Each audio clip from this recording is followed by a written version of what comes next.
మొన్న మధ్యన మన భారత పార్లమెంట్లోకి ఒక ముగ్గురు నలుగురు చొరబడి ఒకడేమో సందర్శకుల గ్యాలరీలో నుంచి దూకినటువంటి చూసాం.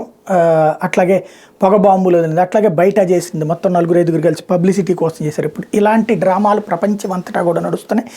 తాజాగా ఇజ్రాయెల్ వ్యతిరేక ఉద్యమకారులు ఇట్లాంటి దాన్ని ఒక జాగ్రత్తగా వాడుకుంటున్నారు, తద్వారా ప్రపంచం అంతా పాపులర్ అవ్వచ్చు అన్నటువంటిది. డచ్ పార్లమెంట్లో సెషన్ జరుగుతూ ఉండగా ఒక్కసారిగా అట్లాంటి పరిస్థితి చేశారు. తాజాగా 30 నిమిషాల పాటు మొత్తం సభ స్తంభించిపోవాల్సి వచ్చింది.